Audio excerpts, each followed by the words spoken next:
Hello everyone, welcome back to another episode of Ancient God Revenge. तो जैसा कि last episode में हमने देखा था कि ब्रदर मो किनफैंग और दोनों लेडीज को तियानदाओ सेक्ट में लेके आ गया था, बट उसे जिंगवैन का कोई मैसेज आता है मदद के लिए और तो वो उन्हें हवा में ही नीचे ड्रॉप करके चला जाता है। और फिर नीचे गिरते गिरते किनफैंग इस लड़की के ऊपर आके गिरता है जिसका नाम है यी। अब इसके साथ तो किनफैंग की अच्छी दोस्ती हो जाती है, बट तभी यहाँ पर किंग चैंग और वैंग्यू आ जाते हैं और इनसे किनफैंग की लड़ाई हो जाती है। स्पेशली वो वैंग्यू को तो कूट ही डालता है। वो उसे बताता मुझे तुझसे और या फिर किसी और से बिल्कुल भी डर नहीं लगता, तुझे जो करना है वो कर ले। और फिर यहाँ से चला गया था और इसी पॉइंट पे अपना एपिसोड खत्म हो जाता है। और अपने आज के एपिसोड की कहानी भी यहीं से शुरू होती है, जहाँ हम किनफैंग को देखते हैं जो एक आंगन में आ गया था और यहाँ पर कुछ डिसाइपल्स प्रैक्टिस कर रहे थे। अब उसे ऐसे कंफ्यूजन में भटकते देख यहाँ पर एक और डिसाइपल आ जाता है और उससे पूछने लगता है कि तुम कौन हो और अचानक से यहाँ पर कैसे आए। तो किनफैंग उसे बताने लगता है कि ब्रदर मो से यहाँ पर लेकर के आ रहे थे, बट उन्हें यहाँ से जाना पड़ा और मुझे पता नहीं है कि यहाँ से कहाँ जाना है। तो ये बंदा बताता है चलो मेरे साथ आओ, जब तुम सेक्ट में आते हो तो तुम्हें तुम्हारा नाम रजिस्टर करवाना पड़ता है, नहीं तो तुम्हें घुसपैठिया समझा जाएगा। तभी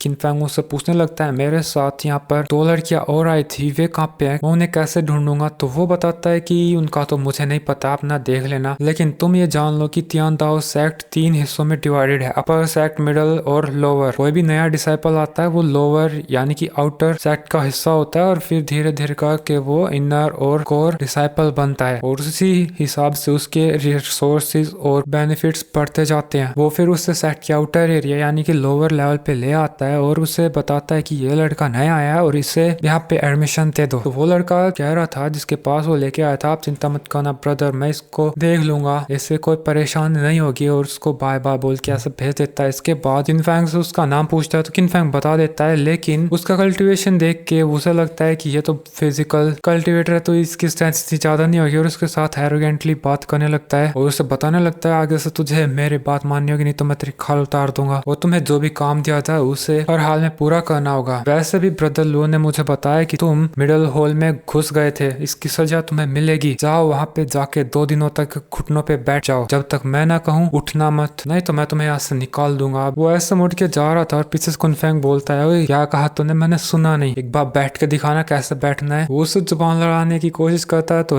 लड़का जिसका नाम वू गुए है ये कहने लगा था कि तेरी इतनी मजाल, तुझे आते ही सबक सिखाना होगा, और वो एक विप निकाल लेता है और किनफैंग को मारने लगा था, बट किनफैंग उसकी विप पकड़ लेता है और उससे छुड़ा लेता है। अब एक ही झटके में इस लड़के को समझ में आ गया था कि किनफैंग थोड़ा स्ट्रॉन्ग है, इसलिए उसे और फोर्स का यूज करना पड़ेगा, तो उसके ऊपर अटैक करने के लिए कूद जाता है। बट किनफैंग काफी ज्यादा स्ट्रॉन्ग है, ऐसे वो उसके काबू में नहीं आने वाला, और ये आपस में ऐसा फाइट करने लगते हैं और किनफैंग ही इस वो कोई को कूटे जा रहा था, उसका एक भी अटैक उसे नहीं लगता और उसे अक्ल आ जाती है कि वो तो अकेला किनफैंग को नहीं हरा सकता, और कहता है तू रुक, मैं लॉ इन्फोर्समेंट एल्डर को यहाँ पे लेके आऊंगा, फिर देखूंगा तेरा हश्ल। और ऐसे यहाँ से लड़ खड़ा के चला जाता है और वो बस ऐसे देख रहा था, दूसरे डिसाइपल उसके पास आ जाते हैं और कहने लगते हैं तेरी वजह से अब हम सबको पनिशमेंट मिलेगी, और वे उसे सजेस्ट करने लगते हैं कि तुम वार्डन के पास जाके पहले ही माफी मांग लो। लेकिन किनफैंग मना कर देता है कि तुम लोगों ने तो कुछ किया नहीं, तो इतने क्यों डर रहे हो, अगर ये लोग हमें ऐसे बुली करते हैं तो हमें इनका सामना करना होगा, मैं तो इनके सामने कभी नहीं झुकूंगा। अब वो इनको और कुछ सुना पाता उससे पहले यहाँ पर वैंग्यू आ जाता है जो कुछ लोगों को लेके आया था किनफैंग को कूटने के लिए, और उन्हीं लोगों में जाव यन नाम का एक लड़का था जो एक काफी पावरफुल स्वॉर्ड कल्टीवेटर था। और यहाँ मौजूद डिसाइपल किनफैंग को कहने लगते हैं कि माफी मांग लेने तो तेरा अच्छा नहीं होगा, और माफी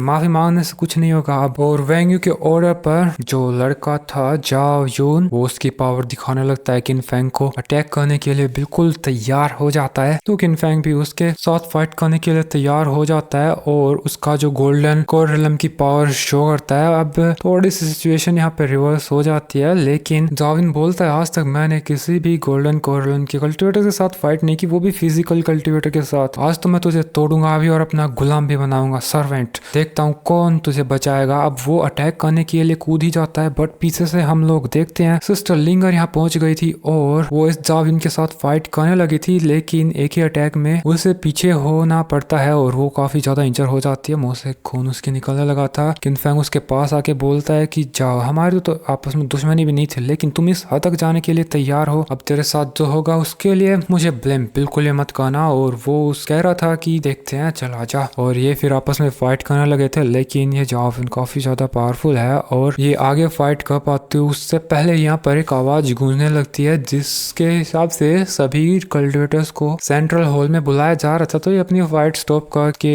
सेंट्रल हॉल की तरफ चले जाते हैं और इन सभी को यहाँ पर उस वार्डन की शिकायत पर इस एल्डर ने बुलाया था। और यहाँ पर हम लोग देखते हैं कि जो वैंग यू था वो चिल्ला चिल्ला कर कह रहा था, एल्डर इस लड़के ने हमारे ऊपर अटैक करने की कोशिश की, इसने इनर सेक्ट में भी घुसने की कोशिश करी, मुझे काफी ज्यादा इंजर कर दिया, अब मैं पता नहीं आगे कल्टीवेशन कैसे कर पाऊंगा, मेरे साथ जाती हुई है, इसे सजा दो। अब यहाँ पे जो मेन एल्डर था उसके पीछे एक फीमेल एल्डर थी, वो भी कहने लगती है इसने फेलो डिसाइपल्स पे अटैक किया, ये तो सेक्ट के रूल्स के खिलाफ है, लेकिन सिर्फ मौत नहीं होनी चाहिए, इसे 300 कोड़े पड़ेंगे, इसके बाद इसे आग की भट्टी में फेंक कर इसकी खाल नोच डालना और फिर इसे सेक्ट से निकाल देना। लेकिन यहाँ पर अपना जो सेंटर में एल्डर था वो काफी समझदार था, वो कहता है कि किनफैंग मुझे बताओ कि क्या जो वैंग्यू ने कहा वो सही था। तो किनफैंग कहता है एल्डर ये सब बिल्कुल बकवास था। तो एल्डर उससे फुल स्टोरी जानना चाह रहा था, नहीं तो उसके लिए बिल्कुल भी अच्छा नहीं होगा अगर वो झूठ बोलने की कोशिश करेगा। तो किनफैंग बताने लगता है कि एक्चुअली में हमें तियानदाओ सेक्ट की जो डिसाइपल है जिंग वैन वो हमारी सेक्ट से यहाँ पर लेकर के आ रही थी, लेकिन बीच में ब्रदर मो आ गए और वे उन्हें मिशन पे भेज देते हैं, लेकिन उन्हें भी जाना पड़ता है और वे हमें बीच रास्ते में ही हवा से नीचे गिरा देते हैं और हम सभी अलग अलग गिरे थे। मैं वहाँ पे एक लड़की से मिला और ये लोग specially Wang Yu Qing Chang के साथ उसे बुली करना चाह था और उसे मेरे साथ देख कर ये मुझे भी बुली कर रहे थे, लेकिन मैंने इनको वहाँ कूट दिया और इस चीज का बदला लेने के लिए इस वैंग यू ने इस जा व्यून को हायर किया जिससे मेरा कोई भी लेना देना नहीं था। अगर आपको मेरी ये सब बातें झूठी लग रही हैं तो आप ये को बुलाकर ये सब पूछ सकते हैं, मैं बिल्कुल भी झूठ नहीं बोल रहा हूँ, अगर मैंने कुछ भी झूठ बोला हो तो मैं किसी भी पनिशमेंट के लिए तैयार हूँ। अब उसकी इतनी सारी बातें सुन के हर कोई शांत हो जाता है, लेकिन किनफैंग यही नहीं रुकता बल्कि वो उस वार्डन वैंग कोई की भी शिकायत कर देता है कि उसने भी मुझे आते ही मारने की कोशिश करी। ठीक है, माना हम लोग अनजाने में सेक्ट के जो इनर कोर्टयार्ड है वहां चले गए थे, लेकिन उसकी बेवजह अगर हमें पनिशमेंट मिलेगी तो हम बिल्कुल बर्दाश्त नहीं करेंगे। और उसके ऐसा बोलते ही जो आउटर कोर्टयार्ड के डिसाइपल्स थे वे भी बोलने लगते हैं, हाँ एल्डर हमें वार्डन हमेशा बुली करते रहता है, फालतू के काम देते रहता है, लेकिन जो मेन एल्डर था वो इन सबको चुप करा देता है। थोड़ी देर यहाँ तक यहाँ पर शांति रहती है तो वो फिर बोलने लगता है कि माना कि वैंग यू ने गलती करी थी और उसी की यहाँ पर गलती है, उसे 100 करोड़ की सजा मिलेगी और इनर कोर्टयार्ड से उसे 3 सालों के लिए बैन किया जाता है। लेकिन तभी यहाँ पर हम लोग देखते हैं कि जो जावून था वो कहने लगता है कि एल्डर किनफैंग को भी तो सजा मिलनी चाहिए ना, इसने भी तो हमारे ऊपर अटैक किया था, हमारी बात नहीं मानी और फेलो डिसाइपल्स को इंजर किया, अगर इसे पनिशमेंट नहीं मिलती है तो हमें ये मंजूर बिल्कुल भी नहीं होगा। लेकिन उनके इस बात से किनफैंग बिल्कुल भी सेटिस्फाइड नहीं था और वो कहने लगता है कि ग्रेट एल्डर मैं जानता हूँ कि आप फेयर डिसीजन लेना चाहते हो, लेकिन आप जानते होगे इस दुनिया में बिल्कुल भी कहीं भी फेयरनेस नहीं है, अगर लड़ाई होगी तो चोट भी लगेगी, अगर कोई मुझे टारगेट करेगा तो मैं किसी को भी नहीं छोड़ूंगा। आज मुझे बुली किया गया क्योंकि मेरा कल्टीवेशन लेवल कम था और इनके पास एल्डर्स का सपोर्ट, मुझे आप चाहे कोई भी पनिशमेंट दे, लेकिन अगर मुझे आगे से